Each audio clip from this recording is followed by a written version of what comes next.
우리는 오랫동안 믿음으로 구원을 받는다는 복음을 들어왔습니다.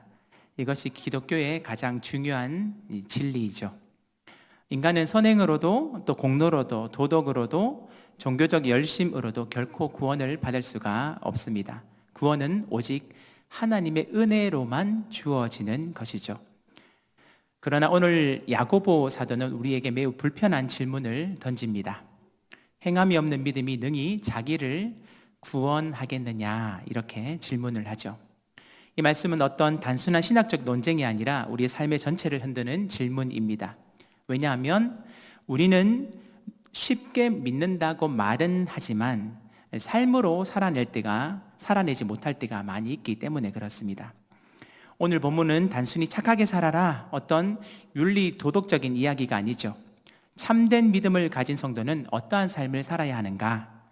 특히 야고보서는 1세기 당시 그리스도인들의 삶의 지혜를 전해주는 말씀입니다.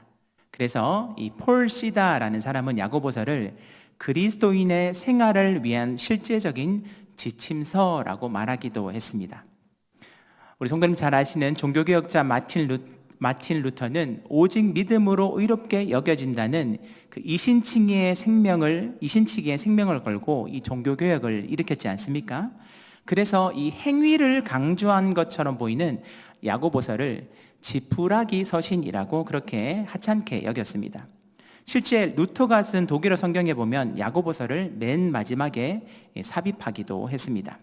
그러면 사도 바울과 야고보의 신학이 다른 것일까요? 사실 루터의 영향을 받은 사람들은 믿음을 강조하고 있는 로마서나 갈라디아서, 에베소서 그리고 행함을 강조하는 야고보서 사이에 많은 혼란을 겪기도 합니다. 우리 성도님들 가운데에서도 그렇게 생각해 보셨던 경험이 있으실 것입니다. 믿음과 행함, 어떤 관계가 있을까요? 전혀 다른 것일까요? 믿음에 대한 대표적인 말씀은 로마서 3장 28절 말씀입니다. 우리 다 같이 한번 읽어보도록 하겠습니다. 시작. 그러므로 사람이 의롭다 하심을 얻는 것은 율법의 행위에 있지 않고 믿음으로 되는 줄 우리가 인정하노라. 아멘. 그리고 행함에 대한 대표적인 말씀은요, 야고보서 2장 24절 말씀인데요, 우리 다 함께 읽겠습니다. 시작.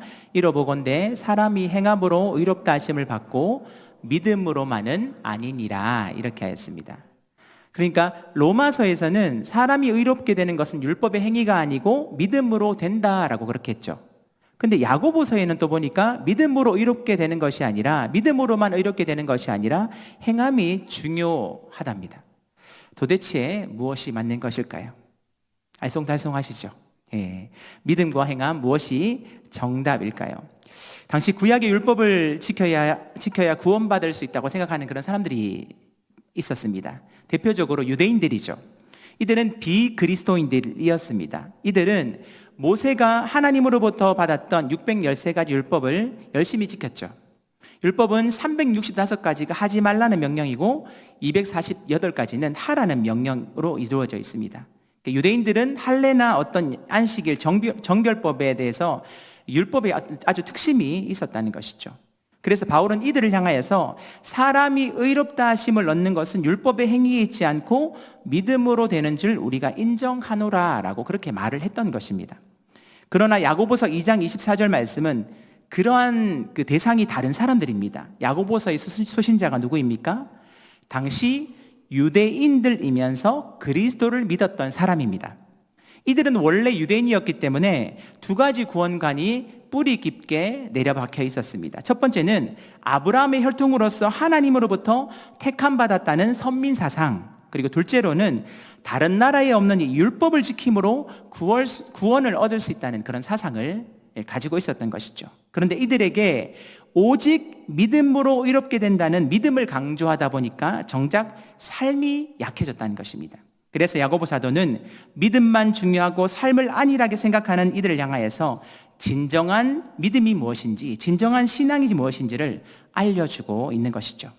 다시 말해서 사도 바울이 율법의 행위를 이야기했다면 야고보는 근본적으로 다른 믿음의 행위를 이야기를 하고 있다는 것입니다. 사랑하는 성도 여러분, 율법을 지킴으로 우리가 구원 얻는 것이 아니라 오직 예수 그리스도를 믿음으로 구원을 받게 되는 줄로 믿습니다. 솔라 피데라고 하죠. 오직 믿음으로 우리는 하나님 앞에 의롭게 여김을 받는다는 것이죠. 하지만 예수님을 믿는 그 믿음이 진짜라면 반드시 삶에서 행함으로 드러나야 된다는 것입니다. 야고보 사도는 그것을 오늘 본문을 통하여서 강조를 하고 있습니다. 오늘 본문의 저자가 예수님의 동생이었던 야고보입니다. 아이러니하게도 이 야고보는요, 예수님의 공생의 기간 동안 예수님을 메시아로 믿지 않았죠. 하지만 부활을 통하여서 예수님을 믿게 되었고 예루살렘 교회의 구성원이 되었습니다. 야고보 사도는 참된 믿음을 강조하고 있죠. 그러니까 당시에도요, 믿는다는 말은 번지르게 하면서 행함에 있어서는 믿는 자의 모습이 잘 보이지 않았습니다. 이들을 향하여서 참된 믿음을 가진 자는 말로만 끝나는 것이 아니라 반드시 행함으로 나타나야 된다는 것을 강조하고 있는 것입니다. 마태복음 7장 16절에 예수님께서 이런 말씀을 하셨습니다. 그들의 열매로 그들을 알지니 가시나무에서 포도를 또는 엉겅퀴에서 무화과를 따겠느냐, 이렇게 말씀을 하셨죠. 가시나무에서 포도를 딸 수 있습니까? 딸 수가 없습니다. 엉겅퀴에서 무화과를 딸 수가 있습니까? 없습니다. 우리는 사과나무가 나는 사과나무요 라고 말했기 때문에 그것이 사과나무인 것을 아는 것일까요? 그렇지 않죠. 그 사과 열매를 보면 이 나무가 사과나무인지 복숭아나무인지를 알 수가 있다는 것입니다.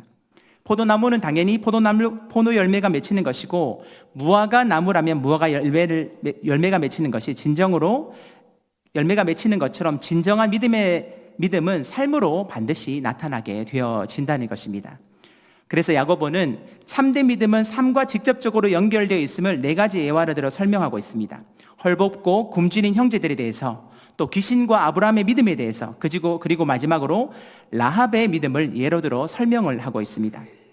야고보는 내 형제들아, 만일 믿음이 있노라 하고 행함이 없으면 무슨 유익이 있으리요? 그 믿음이 능히 자기를 구원하겠느냐라는 질문을 던진 후에 네 가지 예로 든 다음에 영혼 없는 몸이 죽은 것 같이 행함 없는 믿음은 죽은 것이니라 라는 결론을 맺고 있습니다.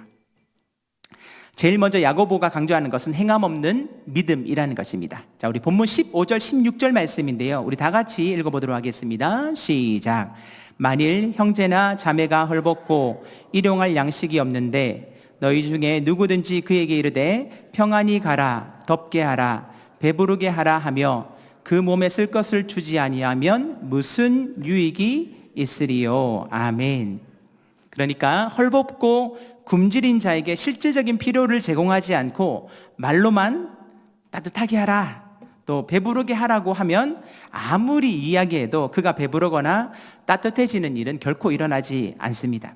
이것이 바로 행함 없는 믿음은 죽은 것임을 우리에게 말씀을 하고 있죠. 제가 어렸을 때는 우리 믿지 않는 어른들로부터 이런 이야기를 종종 들었던 기억이 납니다. 예수쟁이는 입만 살았다라는 이런 얘기를 많이 하죠. 물에 빠지면 뭐만 동동 뜬다? 입만 동동 뜬다. 어째 그렇게 잘 아십니까? 그렇죠. 요즘은 이제 그 버전이 변해서 예수쟁이는 물에 빠지면 엉덩이만 동동 뜬다라고 합니다. 왜요? 물속에서 물고기랑 이야기를 하기 때문이라고 하죠.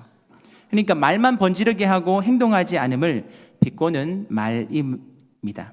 이러한 말 앞에서 우리 모습을 한번 정직하게 돌아보아야 된다는 것입니다. 예전에 뉴스를 봤을 때에 참 감동적인 내용이 있었습니다. 경제 위기로 빈털터리가 된 남자가 이 용산역 근처에서 돌아다니면서 한 끼를 구걸했습니다. 쫓겨다니기를 반복하다가 너무 배가 고팠던 나머지 어느 허름한 국수집에 다짜고짜 들어가서 국수 한 그릇을 시켰습니다. 허겁지겁 국수를 한 그릇 다 비우자 주인 할머니가 그릇에 다시 국수를 가득 채워서 내어줬습니다. 그렇게 국수 두 그릇을 비우고 불이 나도록 도망을 쳤습니다. 그때 할머니가 따라오면서 이렇게 소리를 쳤습니다. 뛰지 마 청년, 그냥 걸어서 가, 다쳐, 괜찮아 라고 이렇게 이야기를 했다는 것이죠. 이 사람이 파라과이에 이민을 가서 사업가가 된 이 남자를 통하여서 이 국수 가게 사연이 알려지게 되었고, 그 작은 가게, 테이블이 4개밖에 없었던 그 가게가 순식간에 맛집이 되었다는 그런 뉴스를 들은 적이 있습니다. 이 할머니의 모습에 참으로 감동을 받았습니다. 이분 예수님을 믿는지 믿지 않는지는 알 수는 없지만 제 개인적인 생각으로는 그리스도인이 아니었을까 하는 생각을 조심스럽게 해보게 됩니다.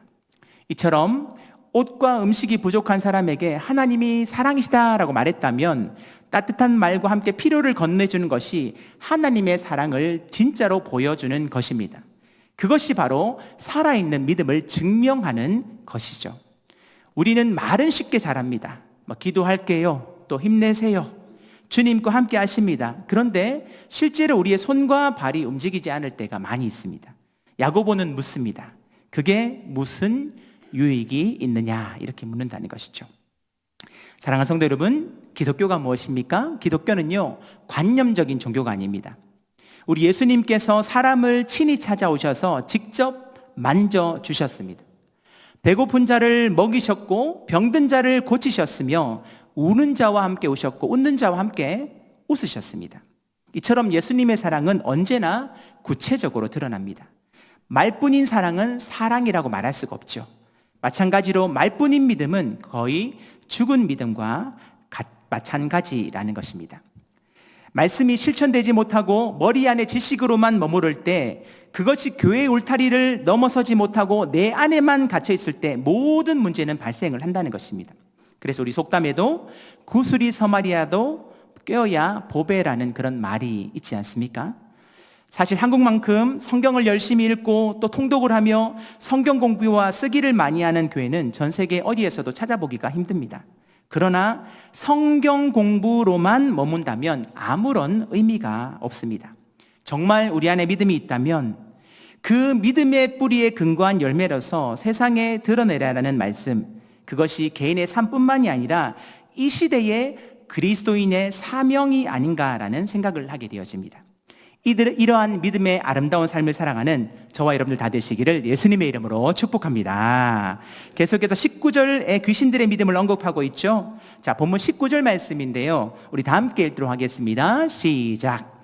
내가 하나님은 한 분이신 줄을 믿느냐? 잘하는도다. 귀신들도 믿고 떠느니라. 아멘. 귀신들도 뭐가 있다고요? 하나님을 알고 믿음이 있답니다. 누가복음 8장 26절에 보면 거라사 지방에서 군대에 귀신 들린 사람을 고치신 사건에서도 알 수 있듯이 귀신도 예수님이 누구인지 너무나 잘 알고 있습니다. 귀신이 어떻게 예수님을 알 수 있을까요? 귀신이기 때문에 알 수 있는 거죠. 귀신같이 아는 것입니다. 그렇죠? 그래서 예수님을 보고 부르짖으며 그 앞에 엎드려 큰 소리로 불러 가로되 지극히 높은 하나님의 아들 예수여, 나와 당신이 무슨 상관이니까? 라고 외치면서 떠나기를 구했습니다. 아직까지 제자들은 그 당시 예수님이 누구인지 정확하게 모르던 때였습니다. 베드로의 놀라운 고백, 주는 그리스도시요 살아계신 하나님의 아들이십니다 라는 이 고백은 훨씬 뒤에 일어난 사건이었습니다. 하지만 귀신은요, 제자들보다 먼저 예수님이 누구인지를 정확하게 알았고 장차 자신이 심판을 받을 것이라는 것도 알았습니다. 하지만 그 예수님에 대한 지식은, 이 귀신의 지식은 굉장히 놀랄 만한 것이죠.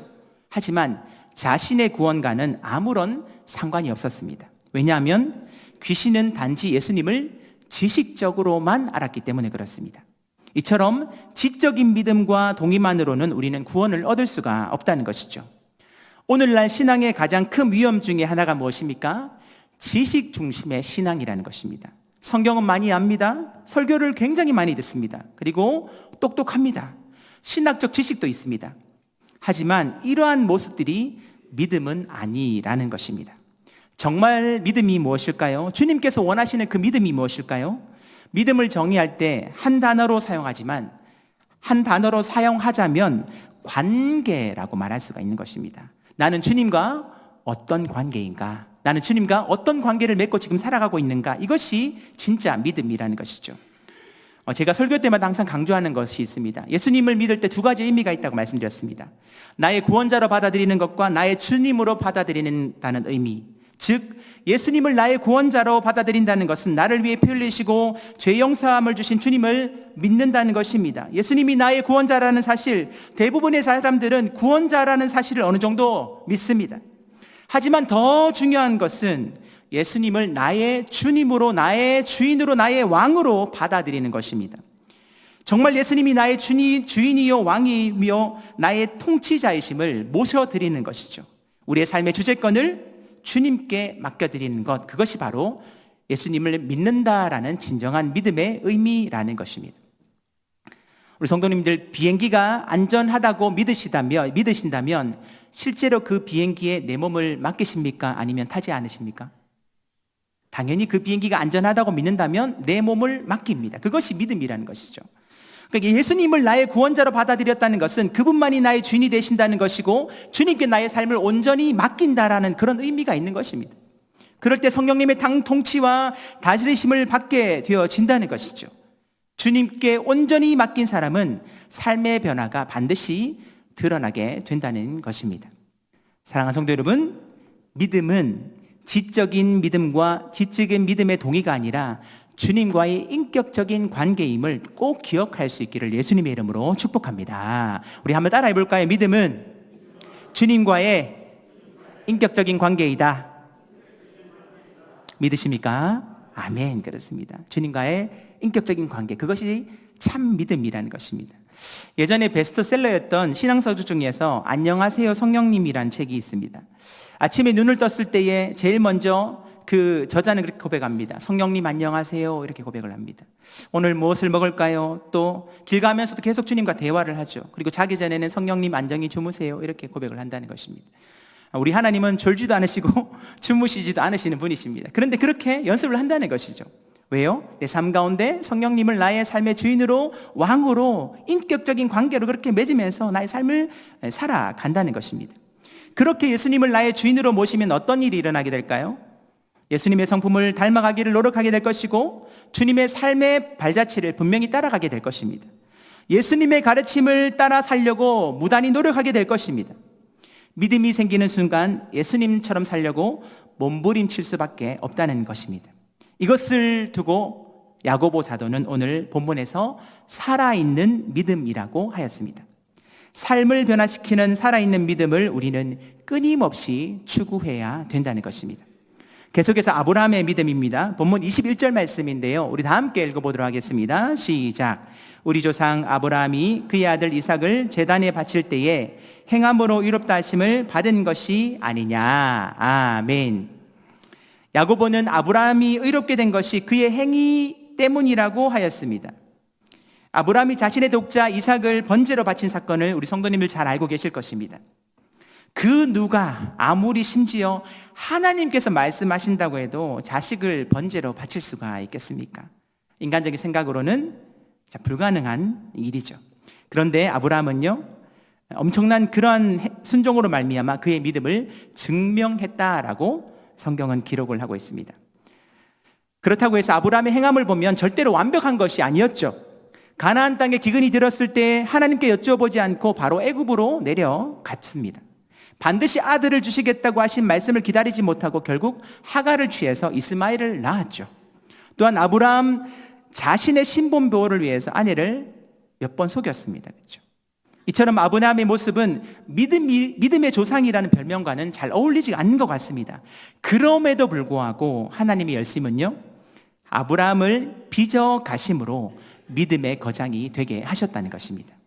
마침내 아브라함이 자식까지 바치는 행동까지 나아가게 되었다는 것이죠.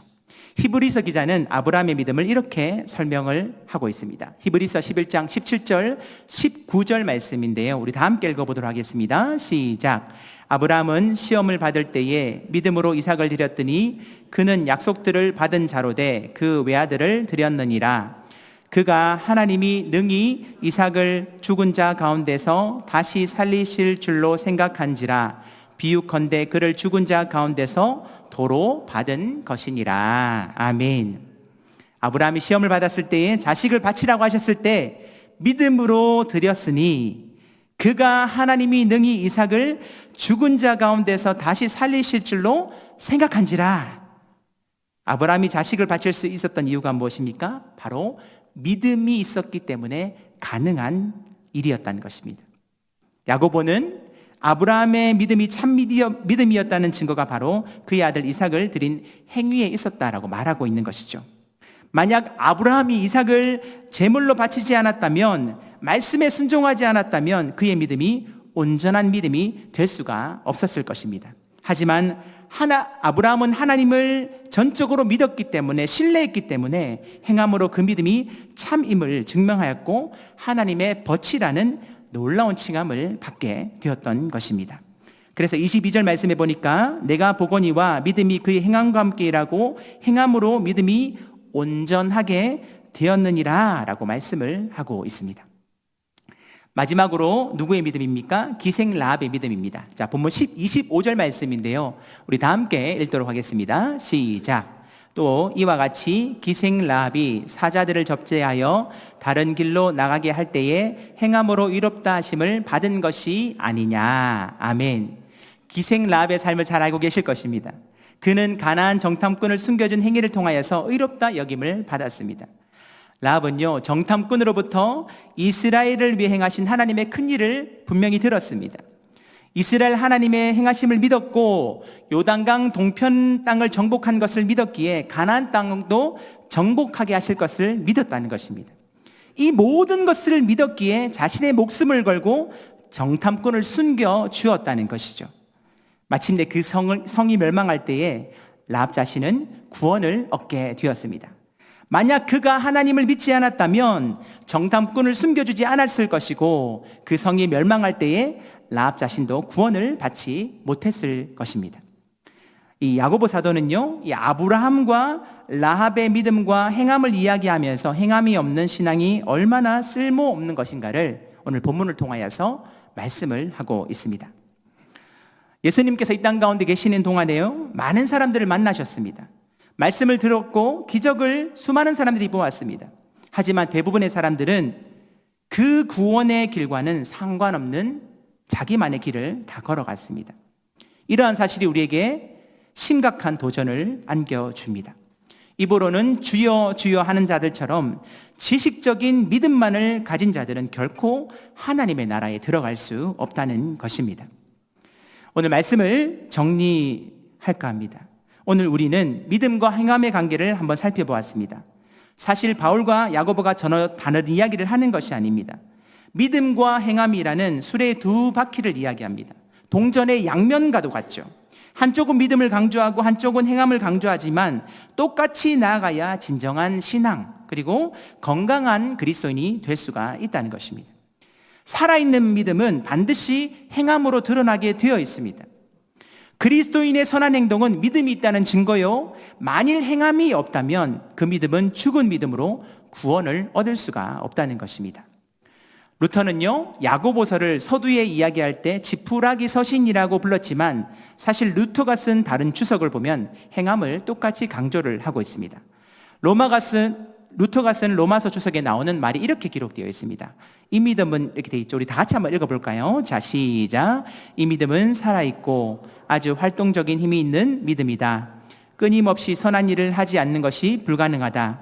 선행을 해야 할지 말지 묻지 않는다. 오히려 질문이 나오기 전에 선을 행하고 계속 행해야 한다. 반면 선행을 하지 않는 자는 누구든 믿지 않는 사람이다. 이렇게 이야기를 했다는 것입니다. 루터 자신도 야고보도 지금 똑같은 말을 하고 있죠. 믿는 바대로 행동에 옮겼던 사람이 바로 루터였습니다. 오늘 말씀을 묵상하다 보면 떠오르는 한 분이 계실 것입니다. 그분이 누구십니까? 믿음과 삶의 일치를 보이셨던 우리 주 예수 그리스도이십니다. 말씀이 육신이 되어 우리 가운데 오신 예수님, 또 하늘의 보좌를 버리시고 우리를 구원하시기 위해서 이 땅 가운데 그분께서 오셨습니다. 예수님은요, 사랑하라고만 말씀하지 않으셨습니다. 그분의 행동으로 증명하셨습니다. 악한 자를 대적하지 말라. 누구든지 내 오른쪽 뺨을 치거든 왼편도 돌려대라. 속옷을 가지고자 하는 자에게 겉옷까지 주어라. 또 누구든지 너로 억지로 오리를 가게 하거든 그 사람과 심리를 동행해 주라. 이렇게 말씀하셨습니다. 친히 제자들의 그 더러운 발을 씻어주시고 심지어 배신자 가룟 유다까지 사랑하시되 끝까지 사랑해 주신 분이 바로 우리 주 예수 그리스도이십니다. 인간을 만드시고 보시기에 심히 좋았다라고 말씀하셨지만 인간에 의해서 모욕과 온갖 수치를 당하시고 십자가에 못 박혀 죽으시면서까지 저들의 죄를 용서해달라고 하시면서 죽기까지 사랑해 주셨던 분이 바로 우리 주 예수 그리스도이십니다. 말씀과 믿음으로 살아내신 분, 삶으로 그리스도이심을 증명하신 분, 그 주님을 구원자로 믿고 주인으로 모셨다면 당연히 예수님을 따르는 삶을 살아야 되지 않겠습니까? 간절히 소원하는 것은 우리 모두 작은 예수가 되어져서 그 주님의 아름다운 삶을 따라 살아가는 저와 여러분들 다 될 수 있기를 예수님의 이름으로 축복합니다. 믿음은요, 사랑으로 역사합니다. 순종으로 나타나고 삶으로 증명이 됩니다. 참된 믿음은 예배당 안에서만 머물지 않고 삶 속으로 드러난다는 것입니다. 직장으로요, 학교로, 가정으로 들어가 그곳에서 예수님의 향기가 반드시 드러나게 된다는 것입니다. 우리가 그렇게 살아갈 때요, 우리 하나님 얼마나 기뻐하시겠습니까? 우리가 그렇게 살아갈 때 하나님께서 영광을 받으시고 또 믿지 않는 사람들이 우리의 그러한 삶을 통하여서 보이지 않는 하나님의 그림자를 분명히 발견하게 될 것입니다. 그러므로 믿음으로 살아내고 그 믿음이 참임을 증명하여 하나님께 영광 돌리는 존귀한 삶을 살아가는 우리 드림교회 모든 성도님들 다 되시기를 예수님의 이름으로 축원합니다. 함께 시간 찬양하며 기도함으로 나가겠습니다.